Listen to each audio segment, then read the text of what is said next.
আসসালামু আলাইকুম। আশা করি সবাই ভালো আছেন। আর এই তো নিয়ে এলাম নতুন আরেকটি ভিডিও। জানি না কেমন হবে, আর অবশ্যই লাস্ট পর্যন্ত দেখবেন, অবশ্যই ভালো লাগবে।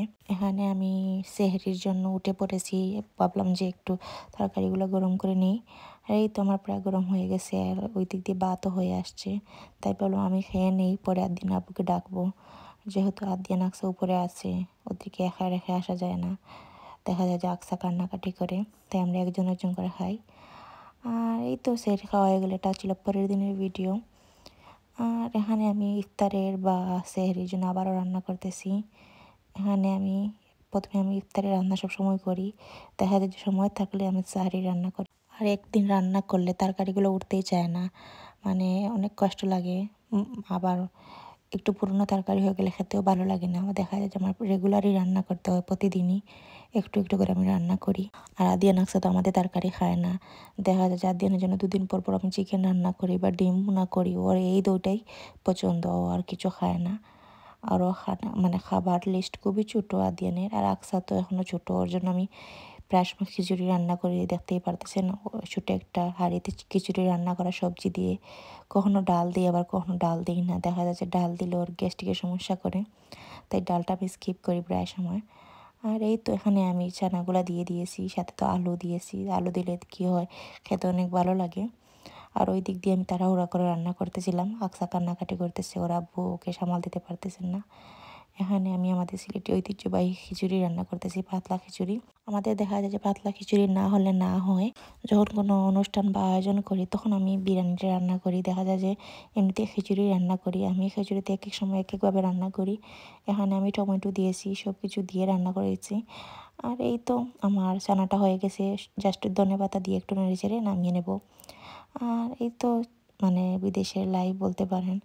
এখানে আমি খিচুড়িতে এই ঘিটা দিয়ে দেব। আমি খিচুড়িতে ঘি ইউজ করি, এতে গ্রানটা ভালো লাগে, খেতেও অনেক মজা লাগে। আর এই তো একটু নেড়ে চেড়ে রেখে দেবো। আর আমি খিচুড়ি অল্প করে রান্না করে যাতে তাড়াতাড়ি উঠে যায়। আর এই তো আমার খিচুড়িও হয়ে গেছে। এখানে আমি 4 পিস বোয়াল মাছ রান্না করব, বেশি রান্না করব না, উঠবে না। আর এই তো আগের দিনের তরকারি রয়ে গেছে অনেকটাই, জাস্ট একটা তরকারি রান্না করলে হবে। এখানে আমি মাছটা ভেজে নেব। আমি ভাজা মাছ না ছাড়া খেতে পারি না, কেমন জানি লাগে। জানি এক একজনের এক এক টেস্ট। আমি জাস্ট মাছটা ফ্রাই করি সব সময়।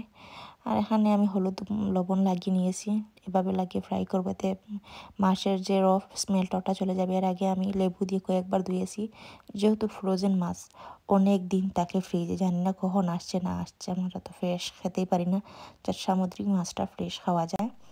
আর এখানে আমি মাছটা ভেজে নেবো। এদিক দিয়ে আমি তেলটা গরম হয়ে গেছে, মাছটা দিয়ে দেবো। আর দেখতেই পারতেছেন তেল ছিটকাইতেছে, এটা আমার অনেক ভয় লাগে। আমি মাছ তো চুরে চুরে মারতেছি, মানে ভয়ে।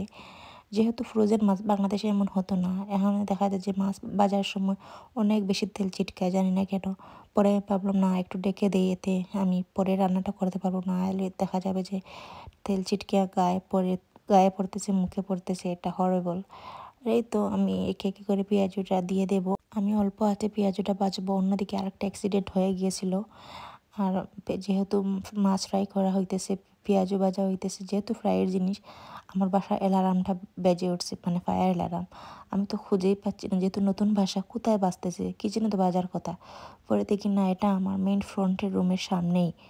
ওরে বাবা, মানে আমি কী করবো বুঝতে পারতেছি না। আমার মানে হার্টবিট বেড়ে গেছে। ভাবলাম এই ইফতারের সময় এখন যদি ফায়ার সার্ভিসের লোক আসে, কি একটা কর্মকাণ্ড বলেন তো।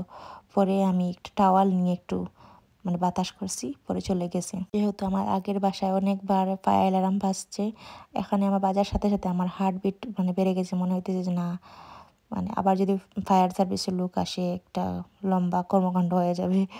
আর এইদিকে আমি একদিন আপনাকে বলতেছিলাম, তুমি শুনে নাই। ও শুনে নাই, উপরে ছিল, তো শুনতে পারেন নাই। যেহেতু আমি দৌড় দিয়েছি, দেখতেই পারতেছেন পেঁয়াজটা একটু কালচে কালচে হয়ে গেছে, কিছু করার নেই, খাওয়া যাবে। মাশাআল্লাহ খেতে মজা হয়েছে। অন্যদিকে আমি মাছ ফ্রাই হয়ে গেছে, আমি নামিয়ে নিয়েছি। এখানে আমি মাছ ফ্রাই বোনা করব, বোনা না আবার দো পেঁয়াজও না, মিডিয়াম আঁকি বলতে পারেন, মিক্স। এখানে আমি পেঁয়াজটা আমি বেশ করে কষিয়ে নেব, পানি দিয়ে, অল্প অল্প পানি দিয়ে বারবার কষিয়ে নেব। এতে পেঁয়াজ আর মরিচের গন্ধ চলে যাবে। দেখা যায় যে যদি বেশি করে না কষাই, তাহলে র মানে মশলার গন্ধ রয়ে যায়। এখানে আমি বারবার পানি দিয়ে কষিয়েছিলাম। আর যেহেতু পেঁয়াজ আমি কেটে দিয়েছি, ভাবতেছিলাম যে ওটাও একটু গলে যাবে। আর বাকি আসি রান্না বান্না এখন থাক। কার কেমন রোজা কাটতেছে জানি না, সবার জন্য দোয়া রইল। আর সবাই দোয়া করবেন যাতে সবার রমজান মাসটা ভালো যায়। আর যেহেতু আমরা বিদেশে আছি, সবাই আমাদের জন্য একটু বেশি দোয়া করবেন যাতে আমরা সব কিছু ম্যানেজ করতে পারি।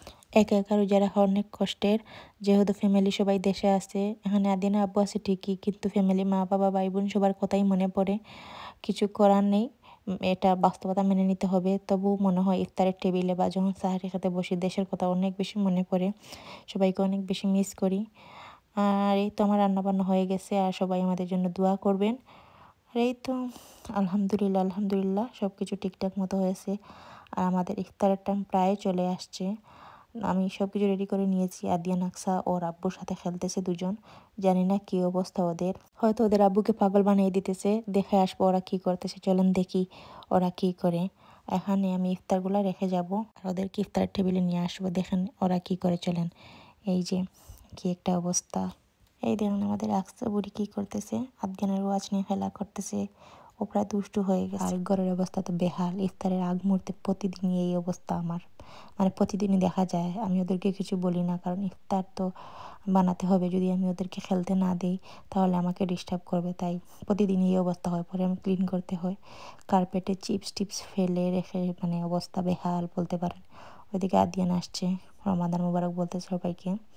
এই তো আমরা সবাই চলে আসলাম ইফতার টেবিলে। আর দেখতেই পারতেছেন আমার ডঙ্গি বুড়ির অবস্থা, মানে ও আদিয়ানকে কপি করতেছে। আদিয়ান যেভাবে খাইতেছে আমরা হাসতেছিলাম। পরে আমাদের আজানটা হয়ে গেছে, আস্তে আস্তে আমরা খেয়ে নেব। জানি আমি কয়েকদিন থেকে আমি ভিডিও রেগুলার দিতে পারতেছি না, এটা একটা মানে নেগেটিভ দিক বলতে পারেন। এতে আমার পেজেরও রিচ বাড়তেছে না, ফেসবুক বলেন আর ইউটিউবের বলেন, কারণ আমি একটা ভিডিও দিয়ে 1 মাস আর কোনো হবে নাই। ইনশাআল্লাহ এখন থেকে আমি রেগুলার ভিডিও দেওয়ার ট্রাই করব। পরে মডটা চেঞ্জ হয়ে যায়, মুডের উপর নির্ভর করে ভিডিওগুলো দেওয়ার। আর ওকে, সবাই আকসাকে মাশাআল্লাহ, দেনকে মাশাআল্লাহ বলবেন। আর আজকের ভিডিও এই পর্যন্তই।